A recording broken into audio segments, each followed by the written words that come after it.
বলতেছে তোমরা হাতে কি কোনো গার্লফ্রেন্ড নাই? কোন আমরা ইসলামে এরকম গার্লফ্রেন্ডের কোনো সুবিধা নাই। গার্লফ্রেন্ড আছে বাড়ি, গার্লফ্রেন্ডের যদি দরকার লাগে তাহলে বাড়িতে গেলে গার্লফ্রেন্ড আছে। এরা তো আবার গার্লফ্রেন্ড বয়ফ্রেন্ড যেখানে সেখানে পাওয়া যায়। ওখানে হুজুরে বললো যে বাথরুম করতাম গেছি, গিয়া যে টিস্যু আছে কিন্তু পরিষ্কার করার মতন পানির ব্যবস্থা নাই। এ থেকে বুঝলাম এই দেশের মানুষেরা ইস্তেঞ্জা করার পরে, বাথরুম টয়লেট করার পরে পানি ব্যবহার করে। কেন? পানি ব্যবহার করলে এটা আলাদা একটা সময় নষ্ট হইব, এই সময় নাই। কিন্তু আমরা পানিও ব্যবহার করি, আবার টিস্যুও, ঢিলা টিস্যুও কি করি? ব্যবহার করি। কেন? ভালোভাবে পরিষ্কার হওয়ার। এরা তো পরিষ্কারের মাসালা দূরের কথা, কারণ এরা হালাল হারাম ওই ভেদাভেদ করে না। পাক না পাকের এদের কাছে আর কি এর গুরুত্ব? আল্লাহর নবী বিশ্ব নবী রাহমাতুল লিল আলামিন যখন মক্কার থেকে কুফা গেলেন, ইরাকের কুফা শহরে, সেখানে যাওয়ার পরে মক্কার লোকেরাও টিস্যুই ব্যবহার করতো, ঢিলা টিস্যু ব্যবহার করতো, পানি তেমন একটা ব্যবহার করতো না, কারণ পানির সংকট ছিল, পানির ব্যবস্থা এত ভালো ছিল না, উন্নত ছিল না। রাসূল সেখানে যাওয়ার পরে দেখলেন সেখানকার লোকেরা ইস্তেঞ্জা করার পরে, প্রস্রাব করার পরে ঢিলা ব্যবহার করে, তারপরে আবার পানিও ব্যবহার করে। রাসূল এই কাজটা দেখে খুব পছন্দ হয়েছে, ভালো লাগছে। আল্লাহ তাআলা এই কুফাবাসীদের সম্পর্কে কোরআনের আয়াত নাযিল করে দিয়েছেন। সুবহানাল্লাহ বলেন না? ইন্নাল্লাহা ইউহিব্বুত তাওয়াবিনা ওয়া ইউহিব্বুল মুতাতাহহিরিন। নিশ্চয় আল্লাহ তাআলা ইউহিব্বুত তাওয়াবিনা, যারা গুনাহ করে তওবা করে, ওয়া ইউহিব্বুল মুতাতাহহিরিন, ইস্তেঞ্জা করার পরে যারা ভালো করে পবিত্রতা হাসিল করে তাদেরকে আল্লাহ তাআলা মহব্বত করে। তাহলে বোঝা গেল পবিত্র অবস্থায় থাকা ঈদ একটা ইবাদত, নাকি? আল্লাহ যদি বলতো যে নামাজ পড়ার আগে পবিত্রতা অর্জন করে, অথবা এই রোজা রাখার আগে পবিত্রতা অর্জন করে, বা মসজিদে যাওয়ার আগে যারা পবিত্রতা অর্জন করে তাদেরকে পছন্দ করি, এইভাবে যদি বলতো, তাহলে শুধু পবিত্রতা হাসিল করার কারণে সওয়াব হইতো না। যেহেতু এখানে ইবাদতের কথা উল্লেখ করেন নাই, শুধু বলছেন যারা পবিত্রতা হাসিল করে তাদেরকে আমি মহব্বত করি, এর দ্বারা বোঝা যায় সব সময় ওযু অবস্থায় থাকা, পাক পবিত্র থাকা, এটাও একটা ইবাদত। ভাইরা আমার, শুধু পবিত্র থাকাটা শুধুমাত্র ইবাদত নয়। আরেক হাদিসের মধ্যে আল্লাহর নবী বিশ্ব নবী রাহমাতুল লিল আলামিন বলেন, কেউ যদি ইস্তেঞ্জা করার পরে, অপবিত্র হওয়ার পরে, পাক পবিত্র হওয়ার জন্য যদি ওযু করে বা তায়াম্মুম করে নিজে পবিত্র হয়ে যায়, আর এই অবস্থায় যদি তার মরণ হয়ে যায়, মহান আল্লাহ তাকে শহীদের মর্যাদা দান করবে। তাহলে পবিত্র থাকা লাভ না লস? বড় আফসোসের বিষয়, বড় দুঃখের বিষয়, মুসলমানের সন্তান মুসলিম যে পরিচয় দিয়ে চলে, এমন একজন মুসলমান ভাইকে নামাজের সময় যদি বলা হয়, যুবক ভাই আসো, জোহরের নামাজটা মসজিদে পড়ে নেই, আসরের নামাজটা পড়ার জন্য তাকে দাওয়াত দেওয়া হলে, ওই মুসলমানের বাচ্চা, মুসলমানের সন্তান বলে, আমার লুঙ্গি, আমার প্যান্ট নাপাক হয়ে আছে,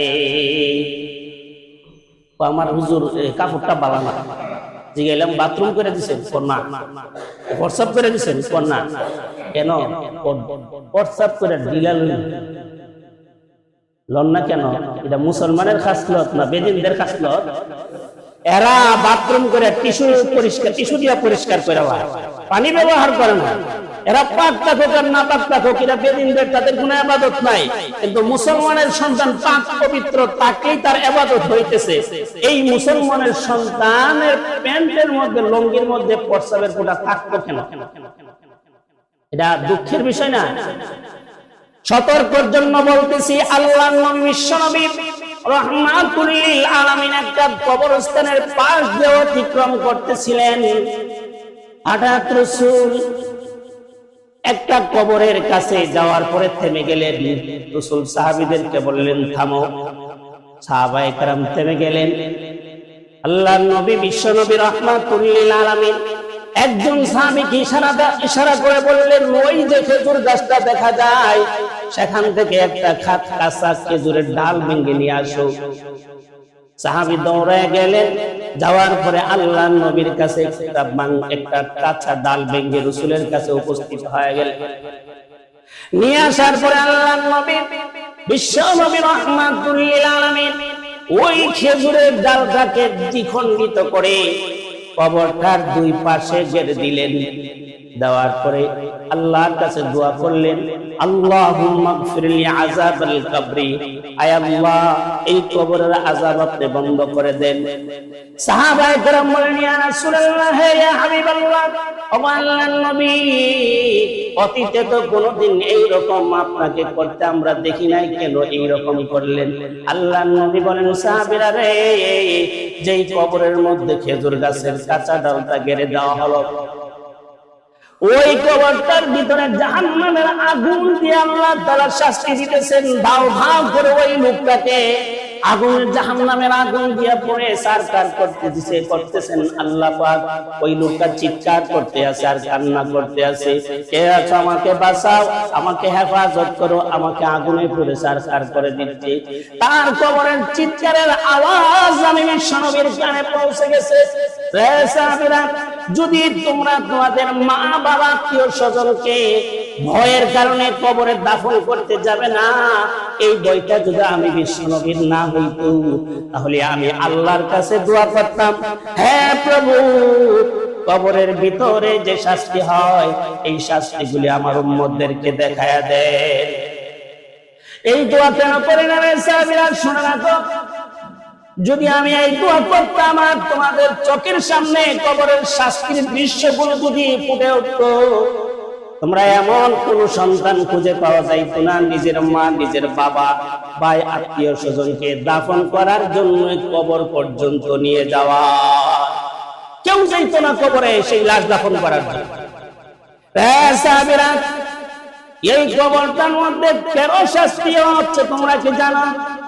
বলে না, ইয়া রাসূলুল্লাহ, জানি না কেন শাস্তি হচ্ছে। ওগো আল্লাহর হাবিব, রাসূল বললেন, এই সাহাবী সে দুনিয়ায় থাকা অবস্থায় বকরি চড়াইতো, গরু পালন করত, উট লালন পালন করত। বকরি চড়ানে উট লালন পালন করতে গিয়া এবং নিজ প্রস্রাব করতে গিয়া, ইস্তেঞ্জা করতে গিয়া তার গায়ে যে নাপাক পানি, ওই প্রস্রাবের পানি লাগতো, এই সাহাবী প্রস্রাব থেকে পবিত্র থাকতো না। এই জন্য সর্বপ্রথম প্রত্যেকটা মানুষকে কবরে যে শাস্তি দেওয়া হবে, সেই শাস্তিটা হলো নিজের শরীরকে পাক না রাখার কারণে। আপনি নিজের শরীরকে পবিত্র না রাখার কারণে মরণের পরে কবরে রাখার পরে সর্বপ্রথম আপনি আমাকে যে শাস্তি দেওয়া হবে, সেই শাস্তিটা হলো নিজে ইস্তেঞ্জা করে পবিত্রতা হাসিল না করার। সেই আফসোসের কথা কোথায় বলবো? যুবক সমাজ হাঁটুর উপরে লুঙ্গি পরে, হাঁটুর উপরে প্যান্ট পরে, প্রস্রাব করে ঢিলা ব্যবহার করে না, নামাজের তো খবরই নাই, অথচ মুসলমানের সন্তান। আল্লাহ রাব্বুল আলামিন বলেন, পরকালের হিসাবের জন্য দুনিয়া থেকে প্রস্তুতি নাও, কারণ সমস্ত মানুষের সময়ের মূল্য আছে। ইউরোপের মানুষগুলো তাদের সময়কে বেশি মূল্যায়ন করে, এই জন্য এই লোকগুলো উন্নতির শীর্ষে চলে যাচ্ছে। মুসলিম সমাজগুলো সময়ের মূল্যায়ন করে না, অপচয় করে সময়কে, এই জন্য দিন দিন তাদের অবনতি হতেই চলছে। আজকে তারা উন্নত কেন? সময়ের হিসাব। আল্লাহ পাক বলেন, খুব শীঘ্রই মানুষ তাদের হিসাব পেশ করতে হবে। কার কাছে বলেন? আল্লাহর কাছে। ইনদাল্লাহ, কার কাছে হিসাব দিতে হবে? আল্লাহর কাছে। আল্লাহ পাক বলেন, ওয়াহুম ফি গাফলাতিন মুরিদুন, তারা ওই হিসাব দেওয়ার চিন্তা ফিকির বাদ দিয়া তারা বেখবর অবস্থায় আছে। পরকালে হিসাবের কোন চিন্তা তাদের অন্তরে নাই, এই কারণে পরকালে তাদের কঠিন শাস্তির সম্মুখীন হতে হবে। ভাইরা আমার, আল্লাহর নবী বিশ্বনবী রাহমাতুল লিল আলামিনের অনেকগুলো সাহাবী ছিলেন, সোয়ালক্ষ সাহাবী ছিলেন, এর চেয়ে আরো বেশি ছিলেন। প্রত্যেকটা সাহাবী সময়ের কদর করতেন, সময়ের মূল্যায়ন করতেন। এর মধ্যে একজন সাহাবী ছিলেন হযরত আবু বকর সিদ্দিক রাদিয়াল্লাহু তাআলা আনহু। সময়গুলোকে রুটিন করে করে তিনি তার সময়গুলো অতিবাহিত করতেন। আমির মুয়াবিয়া রাত্র দিনে সময়কে রুটিন করে করে ব্যবহার করতেন। হযরত খলিফাতুল মুসলিমিন ওমর রাদিয়াল্লাহু তাআলা আনহু পরকালের হিসাবের জন্য রাত্রে বেলা যখন তিনি বালিশের মধ্যে মাথা লাগাইয়া ঘুমায়া যাইতেন, বেশিরভাগ রাত্রে তিনি ঘুমাইতেন না। তারপরও কিছু সময় সুন্নত হিসাবে রাত্রে কিছু সময় ঘুমাইতেন। ঘুমানোর জন্য যখন বিছানায় গিয়ে বালিশে শুইতেন, তখন তিনি লম্বা সূরা একটা ডায়েরি খাতা বের করতেন। বের করে তিনি সারাদিন যা কাজ করেছেন, কে কার কাছে কত টাকা পাওনা আছে এবং কে ওনার কাছে পাওনা আছে, রাষ্ট্রের কাজ করতে গিয়া কোন জায়গায় একটু পয়সা বেশি খরচ হয়েছে, কোন জায়গায় সময়গুলো বেশি নষ্ট হয়েছে, এইভাবে তিনি ওই ডায়েরির মধ্যে খাতার মধ্যে লেখা রাখতেন। লেখা লেখা প্রতিদিন বিছানার বালিশের নিচে থুয়ে দিতেন আর বলতেন, যদি পরকালে আল্লাহ আমাকে জিজ্ঞাসা করে, ওমর রে, তোর জীবনের জিন্দেগির হায়াতটা তুই কিভাবে কাটাইলি হিসাব দে, তখন আমি ওমর এই জবাব দিব, আমার কোনো সুযোগ থাকবে না। এই জন্য দুনিয়াতে থাকা অবস্থায় আমি ওমর আমার প্রত্যেকটা সময় যেন আল্লাহর হিসাবের কাঠগড়ায় দাঁড়ায় গেলে পায়ে পায়ে করে আমি ওমর হিসাব দিতে পারি। যদিও না দিতে পারি, কিন্তু আল্লাহ তো দেখবেন আমি হিসাব করে করে সময়গুলো কাজে লাগিয়েছি। রাতের গভীর হয়ে গেলে ওমর খোঁজ নিতেন কোন লোক অনাহারে ঘরের ভিতরে উপাস অবস্থায়, খানাবিহীন অবস্থায় রাত্র অতিবাহিত করতেছি কিনা, কোন প্রাণী না খেয়ে মারা যাচ্ছে কিনা। এইভাবে তিনি সারা রাত ঘুরতেন। ঘোরার পরে সকালবেলা ফজরের নামাজ পড়ে এবং ইশাকের নামাজ পড়ে মদিনা থেকে একটু দূরে একটা বাগান ছিল, ওই বাগানের তলে গিয়া একটা গাছের নিচে তিনি শুইয়া হাতটাকে বালিশ বানায়া শুয়া থাকতেন।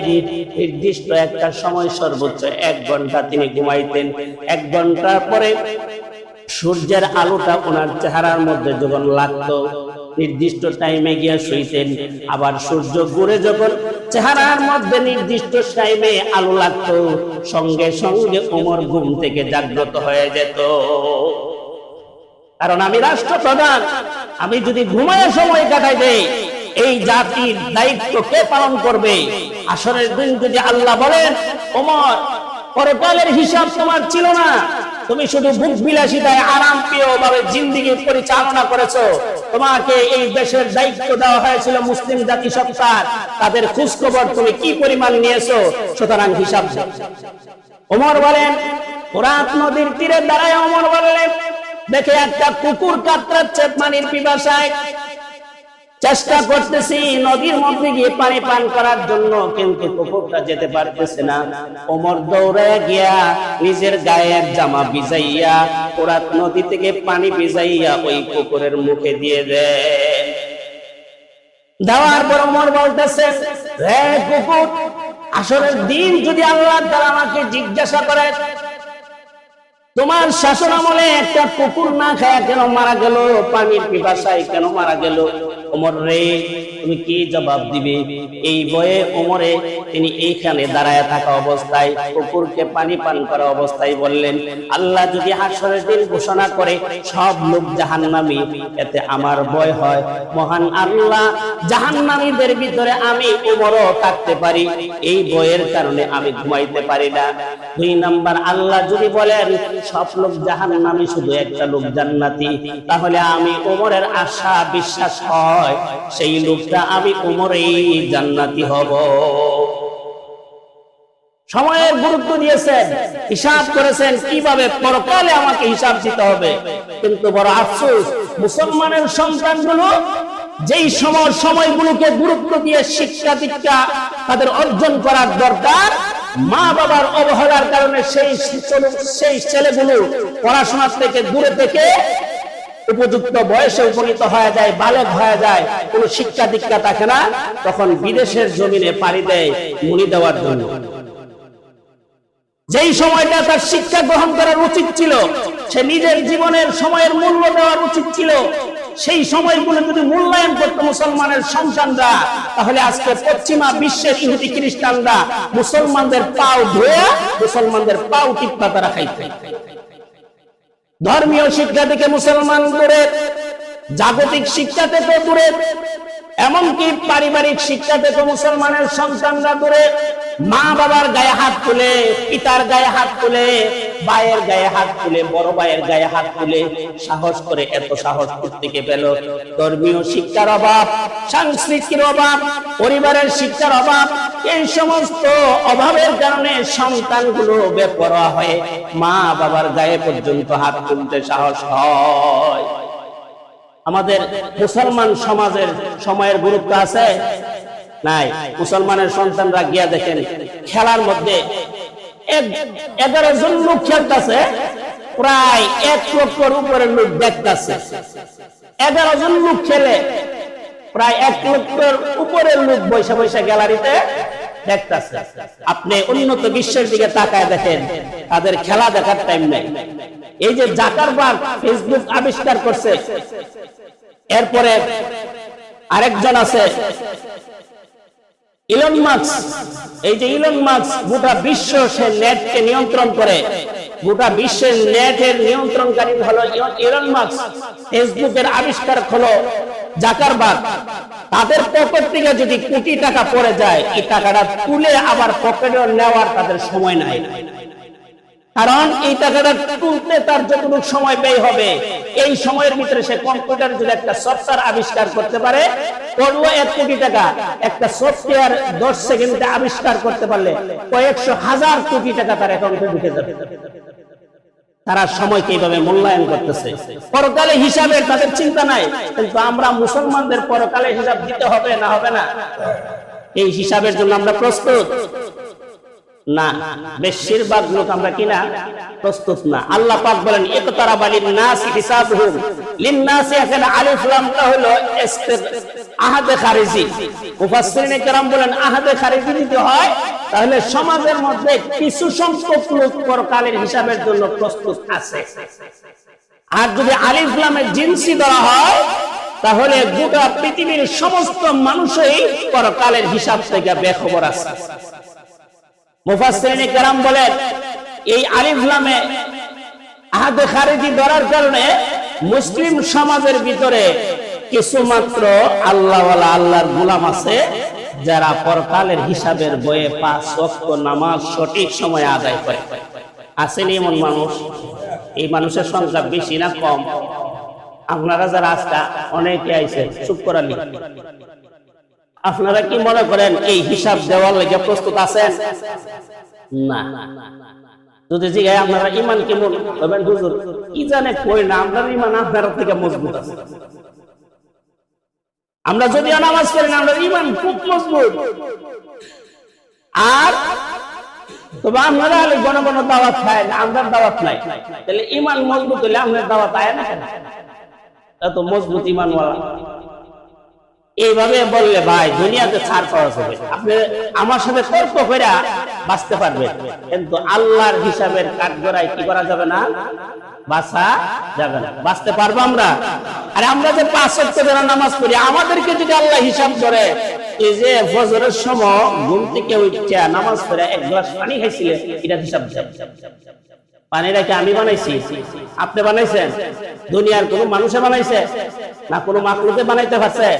কে সৃষ্টি করছে ভাই? আল্লাহ। কোন মানুষ হিসাব দিয়ে আল্লাহর কাছে জান্নাতে যাইতে পারবে না, কিন্তু হিসাবের চিন্তা অধিকাংশ মানুষ করে না। যারা করে না তারা জান্নাতে যাওয়ার আশা রাখবে না। যারা হিসাব সঠিকভাবে, যদি আপনার দোকানের কর্মচারী ম্যানেজার মালিকে বলল সন্ধ্যার সময় মাগরিবের সময় সব হিসাব ক্লিয়ার করে দিবেন, তার সকাল থেকে চিন্তা শুরু হইব হিসাব যাতে মাগরিবের সময় ক্লিয়ার থাকে, না হলে আমার চাকরিটা যাইব। যাইব কিনা? সকাল থেকে যত টাকা বিক্রি করবে সাথে সাথে হিসাব করে রাখবে, মাগরিবের সময় যদি সঠিকভাবে হিসাব দিতে পারে তার চাকরি ঠিক থাকবে, আর যদি হিসাব না দিতে পারে তখন মালিক বলবে সে আমানতের কি করছে, খিয়ানত করছে, সে 2 নাম্বারই করছে, প্রতারণা করেছে। এই লোকরাই খামার কোনো লাভ নাই, তাকে সাথে সাথে বিদায় করে দিতে সে প্রস্তুত হবে। ঠিক তদ্রূপ ভাবে আল্লাহ পাক হাসরের দিন বলবেন তোরা হিসাব নিয়ে আসস নাই, আমার কাছে যে হিসাব দিতে হবে সেই হিসাবের প্রস্তুতি নিয়ে আসস নাই, সুতরাং আজকে তোদের জায়গা হলো জাহান্নাম। সেই হিসাবের জন্য প্রস্তুত নেই? প্রস্তুত হইলে 5 ওয়াক্ত নামাজ পড়ুন না স্যার, ইনশাআল্লাহ সবাই কোন পড়ুন না স্যার, বাকি জীবন 5 ওয়াক্ত নামাজ পড়বেন ইনশাআল্লাহ। আল্লাহ তাআলা সবাইকে তৌফিক দান করুন।